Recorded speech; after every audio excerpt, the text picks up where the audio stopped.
ನಮಸ್ಕಾರ ಸ್ನೇಹಿತರೆ, ನಾನು ನಿಮಗೆ ಮನೆಯಲ್ಲಿಯೇ ಪುದೀನ ಯಾವ ರೀತಿ ಮಾಡ್ಬೋದು ಅಂತ ನಾನು ನಿಮಗೆ ತೋರಿಸ್ತಿದ್ದೇನೆ.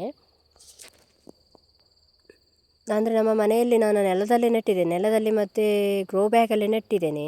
ಆದರೆ ನಾನು ಇದೊಂದು ಎಕ್ಸ್ಪೆರಿಮೆಂಟ್ ಮಾಡಿ ತೋರಿಸುವ ಅಂಥೇಳಿ ನಾನು ಮೊದಲು ಹೀಗೆ ಮಾಡ್ತಾಯಿದ್ದೆ ಬಾಡಿಗೆ ರೂಮಲ್ಲೆಲ್ಲ ಇರುವಾಗ.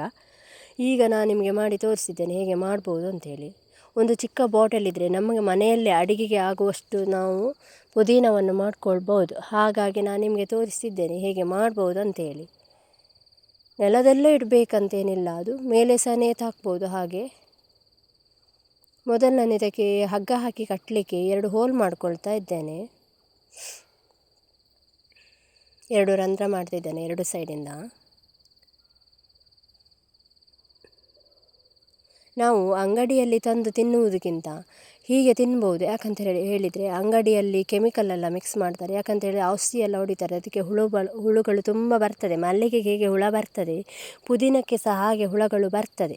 ಆದರೆ ನಮ್ಮ ಮನೆಯಲ್ಲಿ ಮಾಡಿದರೆ ಅಷ್ಟು ಬೇಗ ಬರುವುದಿಲ್ಲ. ಹಾಗಾಗಿ ನೋಡಿ, ಇದಕ್ಕೆ ನಾನು ಬಾಟಲಲ್ಲಿ ಅದು ಪುದೀನ ಹಾಕಲಿಕ್ಕೆ ಚಿಕ್ಕ ಚಿಕ್ಕ ರಂಧ್ರಗಳನ್ನು ಮಾಡ್ಕೊಳ್ತಿದ್ದೇನೆ. ಈ ಬಾಟಲಿಯಲ್ಲಿ ಫುಲ್ಲು ರಂಧ್ರಗಳನ್ನು ಮಾಡ್ಕೊಳ್ತಿದ್ದೇನೆ ನಾನು. ನನಗೆ ಎಷ್ಟು ದೊಡ್ಡ ನನ್ನದು ಪುದೀನದು ಗೆಲ್ಲು ಎಷ್ಟು ದಪ್ಪ ಉಂಟು ಹಾಗೆ ಅದು ಒಳಗೆ ಹೋಗಬೇಕು, ಅದು ರಂಧ್ರದ ಒಳಗೆ ಹೋಗಬೇಕು. ಹಾಗೆ ನಾನು ಹೋಲ್ ಮಾಡ್ತಾ ಇದ್ದೇನೆ. ನೋಡಿ, ನಾನು ಹೋಲ್ ಮಾಡ್ತಾ ಇದ್ದೇನೆ. ಈ ಬಾಟಲಿಯ ಸುತ್ತ ಹೋಲ್ ಮಾಡಬೇಕು. ನೋಡಿ, ಈ ಥರ ಯಾವುದಾದ್ರೂ ಒಂದು ಕಬ್ಬಿಣದ ಸ್ಟಿಕ್ಕಿಂದ ಸಹ ಮಾಡ್ಬೋದು. ನಾನಿದು ಏನೋ ಒಂದು ಸ್ಟಿಕ್ ಇತ್ತು, ನಾನು ಅದರಲ್ಲಿ ಮಾಡ್ತಿದ್ದೇನೆ. ಕ್ರೋಶ ಕಡ್ಡಿ ಇತ್ತು ನಂದು, ಇದು ಎಂಬ್ರಾಯ್ಡ್ರಿ ಹಾಕುವಂಥದ್ದೊಂದು ಕಡ್ಡಿ ಇತ್ತು, ಅದು ಕಟ್ಟಾಗಿತ್ತು. ಹಾಗಾಗಿ ನಾನು ಅದರಿಂದನೇ ನಾನು ಮಾಡ್ತಾ ಇದ್ದೇನೆ. ನೋಡಿ, ಈ ಥರ ಹೋಲ್ಗಳನ್ನು ನಾನು ಮಾಡಿದೆ. ಬಿಸಿಯಿಂದ ಕಾಯಿಸಿ ಹಾಕಿದರೆ ಆಯಿತು. ಆಮೇಲೆ ನಾನು ಮೊದಲು ಮಾಡಿದ್ದೆ ಅಲ್ಲ 2 ಹೋಲು, ಅದರಲ್ಲಿ ನಾನು ದಾರವನ್ನು ಹಾಕಿ ಕಟ್ತಾ ಇದ್ದೇನೆ. 2 ಸೈಡಿಂದ ಮಾಡಿದ್ದಲ್ಲ, ಅದರಿಂದ ನಾನು ಕಟ್ತಾ ಇದ್ದೇನೆ. ನೋಡಿ, ಇದು ನನಗೆ ಮೇಲೆ ನೇತಾಕಲಿಕ್ಕೆ ಅಂತೇಳಿ, ಅಂದರೆ ಕೆಳಗೆ ನೆಲಕ್ಕೆ ಇಡುವುದಿಲ್ಲ, ನಾನು ಮೇಲೆಲ್ಲ ಕಟ್ಟಿ ಬಿಡ್ತೇನೆ. ಹಾಗಾಗಿ ನಾನು ನೋಡಿ ಮಣ್ಣನ್ನು ಹಾಕ್ತಿದ್ದೇನೆ. ನನ್ನ ಹತ್ರ ಕಾಂಪೋಸ್ಟ್ ಇಲ್ಲ, ಹಾಗಾಗಿ ನಾನು ಮಣ್ಣನ್ನು ಹಾಕ್ತಿದ್ದೇನೆ.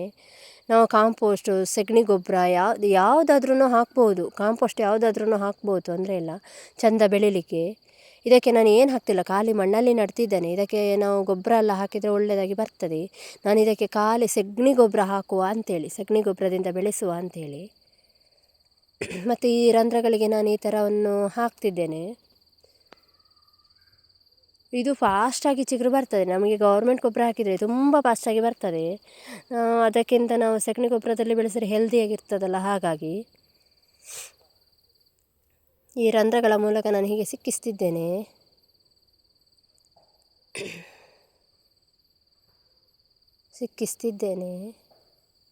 ಇದಕ್ಕೆ ಫುಲ್ಲು ಸಿಕ್ಕಿಸ್ತೇನೆ ನಾನು. ಎಷ್ಟು ರಂಧ್ರಗಳನ್ನು ಮಾಡಿದ್ದೇನೆ ಅದೆಲ್ಲ ರಂಧ್ರಗಳಿಗೂ ನಾನು ಇದನ್ನು ಹಾಕ್ತಿದ್ದೇನೆ. ನೋಡಿ, ಮೇಲಿಂದ ನಾನು ಸಗಣಿದು ಫರ್ಟಿಲೈಸರ್ ಮಾಡಿಟ್ಟಿದ್ದೇನೆ. ಅದು ನಾನು ಯಾವಾಗಲೂ ಇರ್ತದೆ ಕಂಟಿನ್ಯೂ ನಮ್ಮ ಮನೆಯಲ್ಲಿ, ಅದನ್ನು ಹಾಕ್ತಿದ್ದೇನೆ. ಫರ್ಟಿಲೈಸರ್ ಹಾಕ್ತಿದ್ದೇನೆ ನಾನು. ಸಗಣಿಯನ್ನು ನೀರಲ್ಲಿ ನೆನೆಸಿಡ್ತೇನೆ, ಅದು ಮೇಲಿದು ನೀರನ್ನು ಮಾತ್ರ ತೆಗೆದು ನಾನು ಯೂಸ್ ಮಾಡ್ತೇನೆ. ಹಾಗಾಗಿ ನೋಡಿ, ಇದನ್ನು ಹೀಗೆ ಕಟ್ಟಿದ್ದೇನೆ ನಾನು.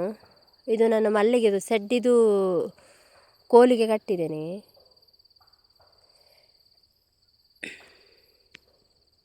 ಇವಾಗ ನೋಡಿ ಹೇಗೆ ಬಂದಿದೆ, ನೋಡಿ ಎಷ್ಟು ಚೆಂದ ಬಂದಿದೆ ಅಲ್ವಾ. ನಿಮಗೆ ಈ ಮಾಹಿತಿ ಇಷ್ಟ ಆದರೆ ನನಗೆ ಲೈಕ್ ಮಾಡಿ, ಶೇರ್ ಮಾಡಿ, ಕಮೆಂಟ್ ಮಾಡಿ ಅಂತ ಕೇಳ್ಕೊಡ್ತೇನೆ.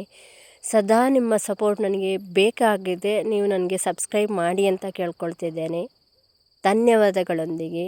Thank you. Bye bye.